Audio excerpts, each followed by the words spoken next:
Hi friends, welcome back. ഈ വീഡിയോയിൽ voyage accounts എന്ന പുതിയൊരു ചാപ്റ്റർ നമ്മൾ ആരംഭിക്കുകയാണ്. വോയേജ് അക്കൗണ്ട്സുമായി ബന്ധപ്പെട്ട ഏറ്റവും ഇമ്പോർട്ടൻ്റ് ആയിട്ടുള്ള തിയറി പോർഷനാണ് നമ്മൾ ഈ വീഡിയോയിൽ ഉൾപ്പെടുത്തിയിരിക്കുന്നത്. ഈ തിയറി പോർഷൻ വളരെ ഇമ്പോർട്ടൻ്റ് ആണ്. എന്തുകൊണ്ടെന്നാൽ ഇനിയുള്ള വീഡിയോകളിൽ നമ്മൾ ചെയ്യാൻ പോകുന്നത് ഈ വോയേജ് അക്കൗണ്ടുമായി ബന്ധപ്പെട്ട പ്രോബ്ലംസ് ആണ്. അത് സോൾവ് ചെയ്യണമെങ്കിൽ ഇതിൽ പറയുന്ന കണ്ടൻറ്റ് നല്ല രീതിയിൽ നിങ്ങൾ മനസ്സിലാക്കേണ്ടതുണ്ട്. എങ്കിൽ മാത്രമേ നിങ്ങൾക്ക് ആ പ്രോബ്ലങ്ങൾ ഈസി ആയിട്ട് ചെയ്യാൻ സാധിക്കത്തുള്ളൂ. ഓക്കെ, നമുക്ക് സ്റ്റാർട്ട് ചെയ്യാം.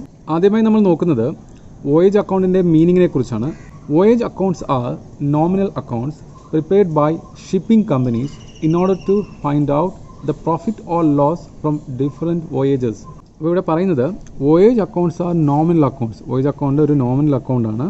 Prepared by shipping companies. Shipping കമ്പനീസാണ് സാധാരണയായിട്ട് വോയേജ് അക്കൗണ്ട് പ്രിപ്പയർ ചെയ്യുന്നത്. ഇപ്പോൾ വോയേജ് അക്കൗണ്ട് അല്ലെങ്കിൽ വോയേജ് എന്ന വേർഡിൻ്റെ മീനിങ് എന്ന് പറഞ്ഞാൽ യാത്ര എന്നാണ്. ഓക്കെ, ഷിപ്പിംഗ് കമ്പനീസ് സാധാരണ ചെയ്യുന്നത് ഒരു സ്ഥലത്ത് നിന്ന് മറ്റൊരു സ്ഥലത്തേക്ക് സാധനങ്ങളും അതേപോലെ തന്നെ പാസഞ്ചേഴ്സിനെയൊക്കെ വഹിച്ചുകൊണ്ട് പോകുന്നു. അതിൻ്റെ ഭാഗമായിട്ട് ആ ഷിപ്പിംഗ് കമ്പനീസിന് വരുമാനം ലഭിക്കുന്നു. ഓക്കെ, ഇങ്ങനെ ഓരോ വോയേജിലും ഓരോ ഷിപ്പിൽ നിന്നും ലഭിക്കുന്ന ലാഭം എത്ര, നഷ്ടം എത്ര, ഇത് കണ്ടെത്താൻ വേണ്ടിയിട്ട് ഷിപ്പിംഗ് കമ്പനീസ് പ്രിപ്പയർ ചെയ്യുന്ന നോമിനൽ അക്കൗണ്ടാണ് വോയേജ് അക്കൗണ്ട്. അതാണ് ഫസ്റ്റ് സെൻറ്റൻസിൽ പറയുന്നത്.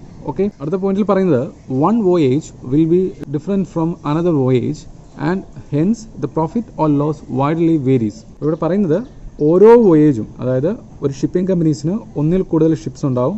ഓക്കെ, ഒരു ഷിപ്പ് സപ്പോസ് വിശാഖപട്ടണത്തിൽ നിന്ന് കൊച്ചിയിലോട്ട് വരുന്നു.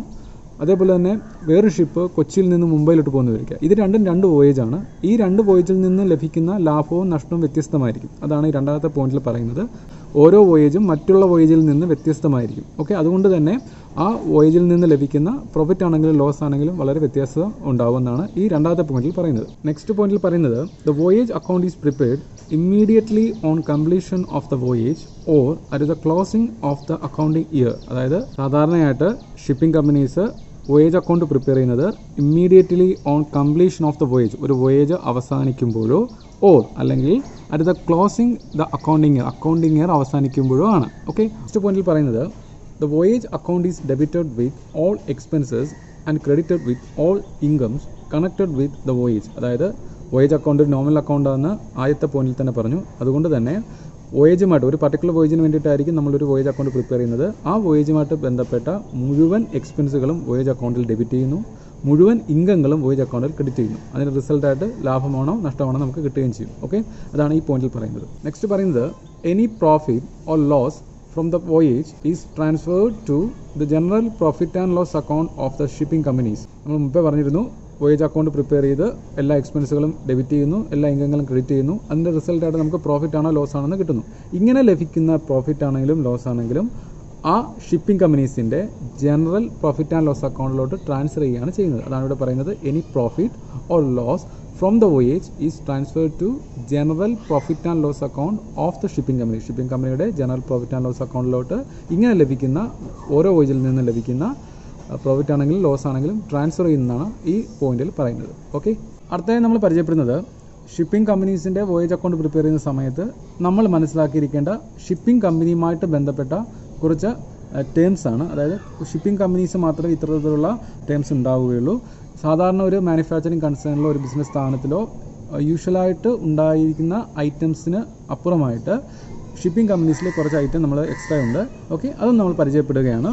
അപ്പോൾ ഇവിടെ unlike manufacturing and trading companies, shipping companies have some special term in usage. അതായത് സാധാരണ ഇതിലുള്ള ഒരു മാനുഫാക്ചറിങ് കൺസേണിലോ അതേപോലെ തന്നെ ട്രേഡിംഗ് കമ്പനീസിലോ ഉള്ളതിൽ നിന്ന് വ്യത്യസ്തമായിട്ട് ഷിപ്പിംഗ് കമ്പനീസിൽ കുറച്ച് സ്പെഷ്യൽ ടേംസ് യൂസ് ചെയ്യുന്നുണ്ട്. അതെന്താണെന്ന് നമ്മൾ പരിചയപ്പെടാൻ പോവുകയാണ്.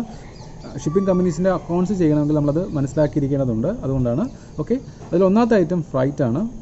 അപ്പോൾ നോക്കുക, freight is the fee charged by shipping companies for carrying goods or cargo from one part to another. ഇവിടെ പറയുന്നത് freight is the fee charged by shipping companies. Shipping companies charge ചെയ്യുന്ന ഒരു ഫീ ആണ് ഫ്രൈറ്റ്. ഇത് ചാർജ് ചെയ്യുന്നത് സാധാരണയായി ഗുഡ്സും കാർഗോയും ഒരു സ്ഥലത്തിൽ നിന്ന് മറ്റൊരു സ്ഥലത്തിലേക്ക് കൊണ്ട് ചെന്ന് എത്തിക്കുന്നതിന് വേണ്ടിയിട്ട് ഷിപ്പിംഗ് കമ്പനീസ് ചാർജ് ചെയ്യുന്ന ഫീസാണ് ഫ്രൈറ്റ്. ഓക്കെ, അതുകൊണ്ട് തന്നെ ഷിപ്പിംഗ് കമ്പനീസിൻ്റെ ഏറ്റവും പ്രധാനപ്പെട്ട വരുമാന മാർഗ്ഗങ്ങളിൽ ഒന്നാണ് ഫ്രൈറ്റ്. ഓക്കെ, നെക്സ്റ്റ് പോയിന്റിലും അതന്നെയാണ് പറയുന്നത്. It is the main income of shipping companies to be credit to the voyage account. ഇത് ഷിപ്പിംഗ് കമ്പനിയെ സംബന്ധിച്ചിടത്തോളം ഏറ്റവും പ്രധാനപ്പെട്ട ഇൻകമാണ്. അതുകൊണ്ട് തന്നെ വോയേജ് അക്കൗണ്ടിൽ ക്രെഡിറ്റിലാണ് ഈ എമൗണ്ട് എഴുതുന്നത്. ഇൻകം ആയതുകൊണ്ട് വോയേജ് അക്കൗണ്ടിൻ്റെ ക്രെഡിറ്റിലാണ്. വോയേജ് അക്കൗണ്ട് ഒരു നോമിനൽ അക്കൗണ്ടാണെന്ന് പറഞ്ഞു. എല്ലാ ഇൻകങ്ങളും ക്രെഡിറ്റ് ചെയ്യുന്നു, എല്ലാ എക്സ്പെൻസുകളും ഡെബിറ്റ് ചെയ്യുന്നു. നമ്മൾ ഓൾറെഡി പറഞ്ഞു കഴിഞ്ഞു. ഓക്കെ, നെക്സ്റ്റ് പോയിന്റ് പാസേജ് മണിയാണ്.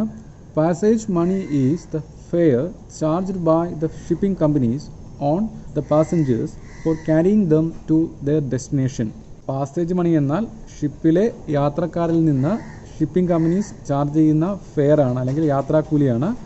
പാസഞ്ചേഴ്സ് അവരുടെ ഡെസ്റ്റിനേഷനിൽ എത്തിക്കുന്നതിന് പകരമായിട്ട് ഷിപ്പിംഗ് കമ്പനി ചാർജ് ചെയ്യുന്ന എമൗണ്ട്. ഓക്കെ, അപ്പോൾ അതുകൊണ്ട് തന്നെ ഇത് ഷിപ്പിംഗ് കമ്പനിയെ സംബന്ധിച്ചിടത്തോളം ഒരു പ്രധാനപ്പെട്ട ഇൻകം തന്നെയാണ്. Passage money is an income to the shipping company to be credited to voyage account. ഇതൊരു ഇൻകം ആയതുകൊണ്ട് തന്നെ വോയേജ് അക്കൗണ്ടിൽ ക്രെഡിറ്റ് ചെയ്യുകയും ചെയ്യുമെന്നാണ് നെക്സ്റ്റ് പോയിന്റിൽ പറയുന്നത്. ഓക്കെ, അടുത്ത പ്രൈമേജ് ആണ്. Primage is an additional charge like A surcharge collected from customer as A percent of freight charge. Okay, ഇപ്പോൾ ഇവിടെ പറയുന്നത് primage is an additional charge like A surcharge. Surcharge പോലെ അഡീഷണലായിട്ട് ഷിപ്പിംഗ് കമ്പനീസ് കസ്റ്റമറിൻ്റെ കയ്യിൽ നിന്ന് charge ചെയ്യുന്ന ഒരു എമൗണ്ടാണ് primage. Okay, ഇവിടെ പറയുന്നത് നോക്കുക, collected from customers as a percentage of freight charge. Freight charge എന്താണെന്ന് നമ്മൾ ഓൾറെഡി ഫസ്റ്റ് പോയിന്റിൽ പറഞ്ഞിരുന്നു. അതായത് ഗുഡ്സ്, അതേപോലെ തന്നെ കാർഗോ, അതേപോലെ തന്നെ ചരക്കുകളൊക്കെ കപ്പലിലൂടെ ഒരു ഡെസ്റ്റിനേഷനിൽ നിന്ന് മറ്റൊരു ഡെസ്റ്റിനേഷനിലോട്ട് എത്തിക്കുന്നതിന് വേണ്ടിയിട്ട് കസ്റ്റമറിൻ്റെ കയ്യിൽ നിന്ന് ഈടാക്കുന്ന എമൗണ്ടാണ് ഫ്രൈറ്റ് എന്ന് പറഞ്ഞു. ആ ഫ്രൈറ്റിൻ്റെ ഒരു നിശ്ചിത പെർസെൻറ്റേജ് ആണ് പ്രൈമേജ് ആയിട്ട് കസ്റ്റമറിൻ്റെ കയ്യിൽ നിന്ന് ചാർജ് ചെയ്യുന്നത്. ഉദാഹരണമായിട്ട് ഒരു കസ്റ്റമറിൻ്റെ കയ്യിൽ നിന്ന് ഫ്രൈറ്റ് എമൗണ്ട് ആയിട്ട് ഒരു 1000 രൂപയാണ് മേടിക്കുന്നതെന്ന് വിചാരിക്കുക ഷിപ്പിംഗ് കമ്പനീസ്. സപ്പോസ് പ്രൈമേജിൻ്റെ റേറ്റിലായിരിക്കും തരുന്നത് 10% 5% എന്നൊക്കെ പറഞ്ഞായിരിക്കും തരുന്നത്. സപ്പോസ് 10% പ്രൈമേജ് റേറ്റ് എന്ന് വിചാരിക്കുക. അപ്പോൾ 1000 രൂപ ഫ്രൈറ്റ് എമൗണ്ട്, 10% പ്രൈമേജ് എങ്കിൽ 1000ൻ്റെ 10%, അതായത് 1000ൻ്റെ 10% എന്ന് പറയുമ്പോൾ ഇവിടെ 100 രൂപ. ഓക്കെ, അങ്ങനെ 1100 രൂപയാണ് കസ്റ്റമറിൻ്റെ കയ്യിൽ നിന്ന് പ്രൈമേജ് ഉൾപ്പെടെ ഷിപ്പിംഗ് കമ്പനീസ് കളക്ട് ചെയ്യുന്നത്. ഓക്കെ, ഇതിനെയാണ് പ്രൈമേജ്. അതായത് ഫ്ലൈറ്റിൻ്റെ എമൗണ്ട് കൂടാതെ ഫ്ലൈറ്റിൻ്റെ തന്നെ എമൗണ്ടിൻ്റെ ഒരു പെർസെൻറ്റേജ് അഡീഷണൽ ആയിട്ട് കസ്റ്റമറിൻ്റെ കയ്യിൽ നിന്ന് ഈടാക്കുന്നതിനെയാണ് പ്രൈമേജ് എന്ന് പറയുന്നത്. ഓക്കെ, നെക്സ്റ്റ് പോയിന്റിൽ പറയുന്നത് hence it is an income to the shipping company to be credited in voyage account. കസ്റ്റമറിൻ്റെ കയ്യിൽ നിന്ന് ഫ്ലൈറ്റിൻ്റെ എമൗണ്ട് കൂടാതെ അഡീഷണൽ ആയിട്ട് മേടിക്കുന്ന എമൗണ്ട് ആയതുകൊണ്ട് തന്നെ ഇത് ഷിപ്പിംഗ് കമ്പനിയെ സംബന്ധിച്ചിടത്തോളം ഇതൊരു ഇൻകമാണ്. അതുകൊണ്ട് തന്നെ വോയേജ് അക്കൗണ്ടിൽ ഇത് ക്രെഡിറ്റ് ചെയ്യുമെന്നാണ് പറയുന്നത്. ഓക്കെ, അടുത്ത അഡ്രസ് കമ്മീഷനാണ്. ഇനിയുള്ള എല്ലാ ഐറ്റംസും ഷിപ്പിംഗ് കമ്പനീസുമായി ബന്ധപ്പെട്ട എക്സ്പെൻസുകളാണ്, പ്രത്യേകിച്ച് വോയേജുമായി ബന്ധപ്പെട്ട. ഓക്കെ, അതിൽ ഒന്നാമത്തത് അഡ്രസ് കമ്മീഷനാണ്. നോക്കാം. Address commission is a commission paid by the shipping company to the charters of ships or agents or brokers for procurement of freight from different parties. അപ്പോൾ ഇവിടെ പറയുന്നത് അഡ്രസ് കമ്മീഷൻ എന്ന് പറഞ്ഞാൽ ഷിപ്പിംഗ് കമ്പനീസ് അവരുടെ charters of ships, അതായത് ships chart ചെയ്യുന്ന ആൾക്കാർ, അതേപോലെ തന്നെ ഏജൻറ്റ്സ്, ബ്രോക്കേഴ്സ്, ഇവർക്കൊക്കെ കൊടുക്കുന്ന കമ്മീഷനാണ് അഡ്രസ് കമ്മീഷൻ. ഈ കമ്മീഷൻ ഇവർക്ക് കൊടുക്കുന്നത് ഷിപ്പിംഗ് കമ്പനീസിൻ്റെ ഷിപ്പിൽ കൊണ്ടുപോകുന്ന ഗുഡ്സ് ആണെങ്കിലും കാർഗോ ആണെങ്കിലും ഇതൊക്കെ ഈ ബ്രോക്കർമാരുടെയും ഏജന്റുമാരുടെയും ശ്രമഫലമായിട്ടായിരിക്കും അവർക്ക് ലഭിക്കുന്നത്. അതിന് പ്രത്യുപകാരം എന്നോണം കൊടുക്കുന്ന കമ്മീഷനാണ് അഡ്രസ് കമ്മീഷൻ. ഓക്കെ, ഇങ്ങനെയുള്ള ഏജന്റുമാരും ബ്രോക്കർമാരും പിടിച്ചു തരുന്ന ഫ്ലൈറ്റിൻ്റെ എമൗണ്ട് എത്ര, അതായത് ആ എമൗണ്ടിൻ്റെ ബേസിലായിരിക്കും ഇവർക്ക് കമ്മീഷൻ പേ ചെയ്യുന്നത്. അത് കാൽക്കുലേറ്റ് ചെയ്യുമ്പോൾ ഇവർ പിടിച്ചു തന്ന ഫ്ലൈറ്റിൻ്റെ എമൗണ്ട് പ്ലസ് പ്രൈമേജിൻ്റെ കേസ് നമ്മൾ തൊട്ട് മുമ്പത്തെ പോയിന്റ് പറഞ്ഞിരുന്നു. ആ പ്രൈമേജും കൂടി ചേർത്തുള്ള എമൗണ്ടിൻ്റെ പെർസെൻറ്റേജ് ആയിരിക്കും ഇവർ കൊടുക്കുന്നത്. അടുത്ത പോയിന്റിൽ പറയുന്നത് it is computed as a percentage on sum of freight and primage and is debited to voyage account. ഇവിടെ പറയുന്നത് it is computed as a percentage on sum of freight and primage, അതായത് പ്രൈമേജിൻ്റെയും ഫ്രൈറ്റിൻ്റെയും ടോട്ടൽ എമൗണ്ടിൻ്റെ ഒരു percentage ആയിരിക്കും ഇവർക്ക് കമ്മീഷനായിട്ട് pay ചെയ്യുന്നത്. And is debited to voyage account. Expense ആയതുകൊണ്ട് തന്നെ ഇത് വോയേജ് അക്കൗണ്ട് ഡെബിറ്റ് ചെയ്യുകയും ചെയ്യും. അടുത്ത ബങ്കർ കോസ്റ്റ് ആണ്. Bunker is a place, a rack or a bin in the ship for storing coal, diesel, petrol, oil, fresh water and other consumables used in the ship during voyage. അപ്പോൾ ഇവിടെ പറയുന്നത് bunker എന്നത് ഷിപ്പിലെ ഒരു സ്ഥലമാണ്, അല്ലെങ്കിൽ ഒരു റാക്കായിരിക്കും, അല്ലെങ്കിൽ ഒരു ബിന്നായിരിക്കും. ഈ സ്ഥലത്തായിരിക്കും ഈ പറയുന്ന സാധനങ്ങൾ, അതായത് കോള്, കൽക്കരി, ഡീസൽ, പെട്രോള്, ഓയിൽ, കുടിവെള്ളം, ഫ്രഷ് വാട്ടർ, ഇതൊക്കെ സൂക്ഷിക്കുന്നത്. ഓക്കെ, ഈ സാധനങ്ങൾക്ക്, അതായത് call, diesel, petrol, oil, fresh water, ഇവയ്ക്ക് ഉണ്ടാകുന്ന കോസ്റ്റ്, ബങ്കറിൽ സൂക്ഷിക്കുന്ന സാധനങ്ങൾക്ക് ഉണ്ടാകുന്ന കോസ്റ്റ് ആയതുകൊണ്ടാണ് ഇതിനെ ബങ്കർ കോസ്റ്റ് എന്ന് പറയുന്നത്. ഓക്കെ, നെക്സ്റ്റ് സെൻറ്റൻസ് പറയുന്നത് the total of these items used for the voyage is known as bunker cost and is debited in the voyage account. അതായത് ഈ ഐറ്റംസിൻ്റെ എല്ലാം, അതായത് call, diesel, petrol, oil, fresh water, ഇതിനു വേണ്ടിയിട്ട് shipping കമ്പനീസിന് ഉണ്ടാകുന്ന ചിലവുകളുടെ ടോട്ടലിനെയാണ് bunker cost എന്ന് പറയുന്നത്. ഓക്കെ, ഇതൊരു ചിലവായതുകൊണ്ട് തന്നെ വോയേജ് അക്കൗണ്ടിൽ ഈ എമൗണ്ട് ഡെബിറ്റ് ചെയ്യുന്നു കൂടാണ് പറഞ്ഞിരിക്കുന്നത്. ഓക്കെ, അടുത്തത് പോർട്ട് ചാർജസ് ആണ്. നോക്കാം.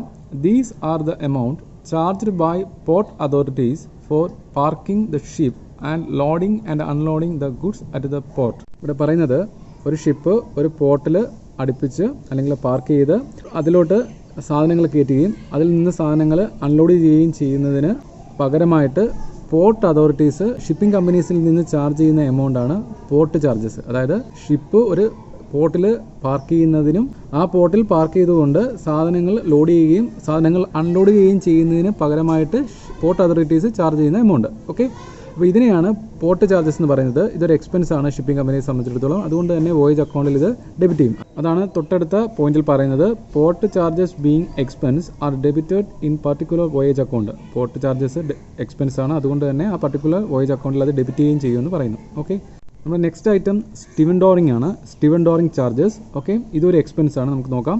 These are the charges paid for loading and unloading of cargo on and from the ship. അതായത് ഷിപ്പിലോട്ട് കാർഗോ ലോഡ് ചെയ്യാനും ഷിപ്പിൽ നിന്ന് കാർഗോ അൺലോഡ് ചെയ്യാനും. കാർഗോ എന്ന് ഉദ്ദേശിക്കുന്നത് ഷിപ്പിൽ കൊണ്ടുപോകുന്ന സാധനങ്ങളാണ് ഉദ്ദേശിക്കുന്നത്. ഓക്കെ, അപ്പം ഇത് ലോഡ് ചെയ്യാനും അൺലോഡ് ചെയ്യാനും വേണ്ടിയിട്ട് ഉണ്ടാകുന്ന എക്സ്പെൻസ് ആണ് സ്റ്റിവൻഡോറിംഗ് ചാർജസ് എന്ന് പറയുന്നത്. അതായത് തൊഴിലാളികൾ ഉപയോഗിച്ചാണ് ചിലപ്പോൾ സാധനങ്ങൾ ഇറക്കുക അല്ലെങ്കിൽ കാനകൾ കയറ്റുക ചെയ്യുന്നത്, അല്ലെങ്കിൽ പോർട്ടിലൊക്കെ ആണെങ്കിൽ അതിനുള്ള മെഷീൻസ് ഒക്കെ ഉണ്ടാകും. അപ്പോൾ അതിന് വേണ്ടിയിട്ടുണ്ടാകുന്ന ചാർജാണ് സ്റ്റിവൻഡോറിംഗ് ചാർജസ്. പോർട്ട് ചാർജസ് അല്ല, ഇത് കൺഫ്യൂഷൻ വരരുത്. പോർട്ട് ചാർജസ് പോർട്ട് അതോറിറ്റീസ് അവർ പോർട്ട് ഉപയോഗിക്കുന്നതിൻ്റെ ഭാഗമായിട്ട് ഷിപ്പിംഗ് കമ്പനീസിൽ നിന്ന് ചാർജ് ചെയ്യുന്നതാണ്. ഇത് അതല്ല, ഷിപ്പിലോട്ട് സാധനങ്ങൾ കയറ്റുന്നതിനും സാധനങ്ങൾ ഇറക്കുന്നതിനും വേണ്ടിയിട്ട് ഷിപ്പിംഗ് കമ്പനീസ് ഉണ്ടാകുന്ന എക്സ്പെൻസ് ആണ് സ്റ്റിവൻഡോറിംഗ് ചാർജസ് എന്ന് പറയുന്നത്. ഓക്കെ, നെക്സ്റ്റ് സെൻറ്റൻസിൽ പറയുന്നത് this is charged on the basis of weight, size or number of units loaded or unloaded. അതായത് ഷിപ്പിലോട്ട് കയറ്റുന്ന സാധനങ്ങളുടെ എണ്ണം അല്ലെങ്കിൽ സൈസ് അല്ലെങ്കിൽ വെയിറ്റ്, ഇതിൻ്റെ അടിസ്ഥാനത്തിലായിരിക്കും ഈ സ്റ്റിവൻഡോറിംഗ് ചാർജസ് നിർണ്ണയിക്കപ്പെടുന്നത്. ഓക്കെ, ലാസ്റ്റ് പറയുന്നത് these are debited in the voyage account. ഇതൊരു എക്സ്പെൻസ് ആണെന്ന് പറയുന്നുണ്ട്, അതുകൊണ്ട് തന്നെ ഇത് വോയേജ് അക്കൗണ്ടിൽ ഡെബിറ്റ് ചെയ്യേണ്ട ഐറ്റമാണ്. ഓക്കെ, ഇത്രയുമാണ് വോയേജ് അക്കൗണ്ടുമായി ബന്ധപ്പെട്ട ഏറ്റവും ഇമ്പോർട്ടൻ്റ് ആയിട്ടുള്ള ടേംസ്. ഈ ടേംസ് കൃത്യമായിട്ട് നിങ്ങൾ മനസ്സിലാക്കിയിരിക്കണം.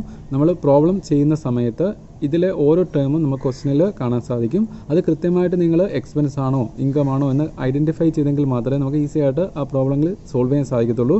അതുകൊണ്ട് തന്നെ ഇത് റിപ്പീറ്റ് ചെയ്ത് കണ്ട് ഇതിൽ പറയുന്ന ഓരോ കണ്ടൻറ്റ് നല്ല രീതിയിൽ മനസ്സിലാക്കിയെടുക്കുക. ഓക്കെ, അപ്പോൾ keep watching, stay tune, happy learning. Thank you.